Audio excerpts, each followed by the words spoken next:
الحمد لله رب العالمين والعاقبة للمتقين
آئیے ہم اور آپ مل کر نہایتی ادب اور احترام کے ساتھ اپنے اور ساری کائنات کے مرکز عقیدت حضور رحمت عالم جناب مسجد اہل سنت امیر حمزہ کے اور اس محلے کے نوجوانوں نے آج کی اس بابرکت محفل کا انعقاد کیا ہے، اور بہت سارے عنوانات کی فرمائش میرے پاس کی گئی ہے، اور آپ جانتے ہیں کہ 10 بجے تک ہم نے اپنے اجتماع کو ختم بھی کرنا ہے، تو ہم یہ کوشش کریں گے وقت میں جتنی گنجائش ہے اس کے مطابق جتنے عنوانات کو ہم ٹچ کر سکتے ہیں اس کو ٹچ کرنے کی کوشش کریں گے۔ میں نے قرآن مقدس کی اس آیہ کریمہ کی تلاوت کی ہے جس آیہ کریمہ میں قرآن مقدس نے کئی عنوانات کو ٹچ کیا ہے۔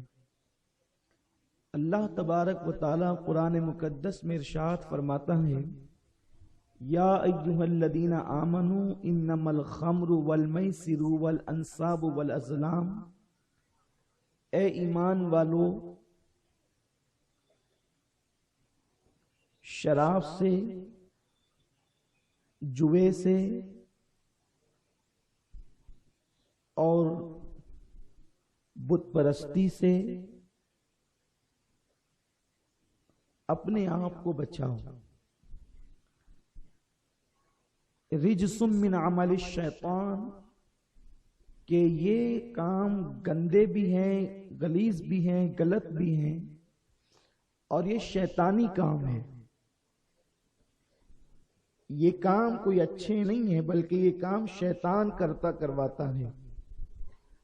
اور پھر مزید یہ بشارت عطا فرمائی کہ اگر تم اس سے اجتناب کرو گے، اگر تم اس سے بچو گے تو اللہ تبارک و تعالی تمہیں کامیابی عطا فرمائے گا۔ میرے پیارے آقا صلی اللہ تعالی علیہ وسلم کے پیارے دیوانوں، یوں تو سب سے پہلے یہ بات بہت سنجیدگی کے ساتھ سمجھنے کی ہے۔ میں اجتماع کے شرکاء کے ساتھ ساتھ محلے کے رہنے والے میرے بھائیوں سے، بہنوں سے گزارش کروں گا کہ میری بات پر جو جہاں ہے وہیں سے توجہ دے اور بہت سنجیدگی کے ساتھ گفتگو کو سننے کی کوشش کریں، کہ سب سے پہلے یہ بات دل و دماغ میں بٹھانے کی کوشش کریں کہ اسلام نے جن جن چیزوں سے منع کیا ہے ان چیزوں سے اگر ہم رکتے ہیں تو فائدہ ہمارا اپنا ہے، اس لیے کہ ہماری باڈی کون سی چیز کو ایکسپٹ کر سکتی ہے اور کون سی چیز کو ایکسپٹ نہیں کر سکتی،